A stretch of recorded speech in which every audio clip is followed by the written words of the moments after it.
Hey everyone, and welcome to Almost Cancelled. I'm Peter, that is Connor, and we are going to talk about Room 104, Season 1, Episode 9. It's called Boris. Full spoilers for the episode as always. Now, obviously, if you're watching this as it's airing, this is a very late review of this episode. So much so that we're recording the review of episode 10 right after this, separately, but it's coming right after. That's because Connor was away last weekend, and we tried to fit it in during the week and it never happened. So here we are now. So this is episode 9. This is the tennis player episode. The episode revolves around Boris, who is from Croatia. He is a professional tennis player who doesn't seem to have ever really won or been overly successful. No, he seemed to have a really promising start, but Promising then start. it never amounted to anything. Probably thought he was young. There's some sort of hints later on in the episode that he had an accident at some point. Yeah. Where he collapsed, and ever since he's just kind of been this low, mid-tier tennis player who shows up for tournaments as a player in them, but never really succeeds in any great way. But he's from Croatia. He moved to Russia to play tennis when he was younger in the early 90s.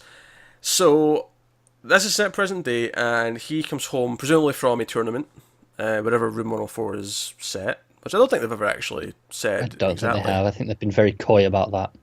I think it's California. It feels like California to me. Sure. But it just does. But I'm sure they have tennis in California. I'm sure they do. But this is he gets drunk. He's sort of dancing around the room. He is kind of delirious. He passes out. He pees out of the bath while still lying inside it, which is very impressive. I salute him for it. I mean, it's messy as shit because he's just Kind of horrific because you're in the bath. He's just peeing out onto the floor. He's not. It's not like he's hitting the toilet seat. It's one thing if you're like, all right, you're in a shower and doing that because it's gonna just run away. But one mess up and he is just sitting in that. He's just sitting in his own piss. But that's kind of where he is in life. He feels this way, where he just doesn't care.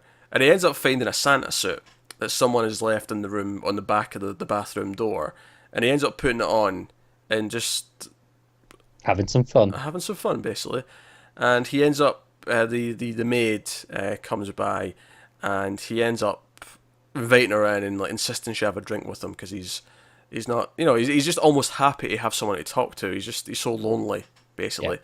So the maid named Rose comes in, and Boris is talking to her, asking about her life, and eventually he opens up about his life after more drunking, passing out, and going into he's in a bath full of ice for his knees and whatnot, and yeah, he has a very messed up knee by the look of it. Yeah, I think he's got two messed up knees. One's just worse than the other because he has like tape over one, and the other one's got like a proper brace thing on it.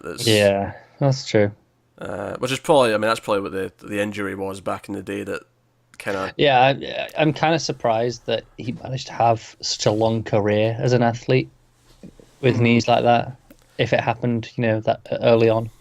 Yeah, and I think this is an episode that's not particularly great, but it's elevated a lot by the performances of the actors in it. Definitely.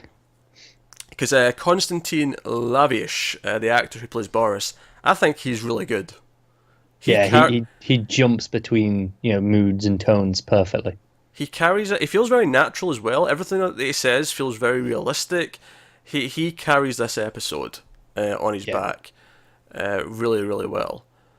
Because he always feels that. And obviously, hence at one point he has these flashes of like war and like of atrocities, and then it's when he finally opens up to Rose that his family were all murdered when his country was invaded, and his uncle, who was the one family member left, took him in. He was training him to play tennis, and he feels so indebted to him for taking care of him that he plays tennis to repay the debt. Yeah, that's why he's still doing it. And it was he was practicing tennis in this old, I think it was like this empty swimming pool. Yeah. And it was, but then that was his makeshift tennis court, and it was that it was essentially became the bomb shelter. So it was like tennis saved him. Yeah, and because earlier on as well, when he's talking to himself, he talks to himself in Croatian, and then sort of back and forth, and then the other version of him says in English. But he's talking about how one swing to your dreams, the idea that the dream is still attainable, kind of thing. And this mirrors as well, because the maid Rose, she talks about how she could be deported at any time and she could be taken away from her son, so she has to not lose her job. She has to, play strictly by the rules, just to, because she's scared of being forced out of the country. Yeah. And he says, that shouldn't be the way things are. You shouldn't have to worry about that. And I think a lot of the episode is about immigration. It's about dreams and finding a better life for yourself and all the rest of it. And, but also the reality that that's not necessarily always going to work out.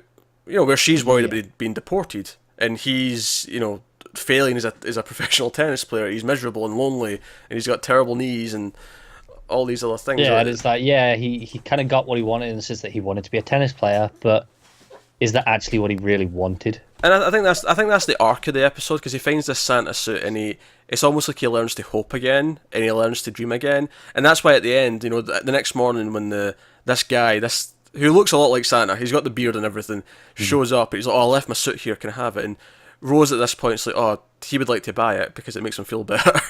And he's like, no, I'm sorry, it's custom fitted, I need it.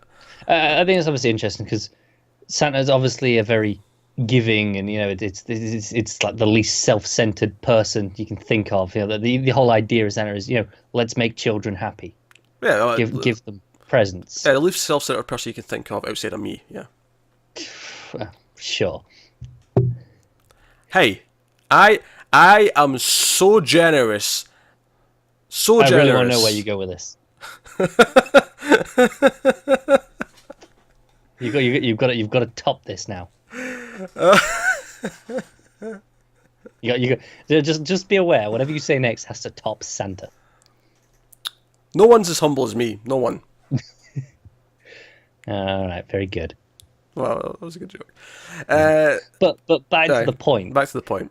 Back to the point. Yeah. It's his whole idea is, okay, he wanted to be a tennis player because that's kind of what he felt indebted to, but he's ultimately become very lonely. He doesn't communicate with anyone. He's making money, sure, because he must be, because he's got, he offers the maid, he's like, hey, just take $300, it's fine, like just because to talk to him. So he has that money there, but he's not making anyone else happy, and it's this idea that he wants to, maybe making other people happy would be better. Yeah. It's kind of he's at the point in his life where he wants to do what his uncle did for him rather than just please his uncle at this point. Like he's at that stage where that's what he wants to do. And I think that's what the arc of the episode is, and he feels a bit more content at the end of the episode than he was at the start when he came in and he was kind of drunk and just and that was his whole thing. Like I say, the episode's messages are a little bit muddy at times. I don't know if it maybe could have used another rewrite, but I do think it's elevated heavily by his performance. The other actors are good as well, but he's the one carrying it. He is, absolutely, and he does a really great job. Can't sell that enough. Yeah. So it's a really straightforward episode in that sense. I think that's one of the weird things about this show is I think episode 1 set us up for supernatural things are happening. And there's been a couple of episodes like that they could be things like that. But you could even explain that they weren't, and then a lot of the rest have not been at all. And this one is just kind of this personal little story. But I don't think this one's as strong as, say, the internet episode. No, as much as we were too close to that, and we were like hating the mother for being useless at a computer, but I get the point of it. Yeah, and I think it was stronger. The actual journey for the character was stronger on that one, and it made its points a bit more clearer. Whereas here, I don't think it was as clear throughout the episode. But I mean, there is things in there to dig into if you really. It kind of feels like though you are in that drunken haze, and it's like, there's a bit of clarity come the end, but it kind of just gets there somehow, at times. Yeah. So no, I mean, if I knew more about the conflict from Croatia from that time period, and maybe I could read into this a little bit more. Maybe there's more to glean from it if you understand what went on there. But I really don't. Like I don't have much knowledge about it. I'm not that familiar either, really. Yeah, so I can understand. Maybe this has a lot more subtext there if you understand that stuff, if you're familiar with it. But as it is, good performance in a sort of middle of the road episode overall, I would say. Yeah, but it's still it's really easy to watch because it is such a good performance. Yeah.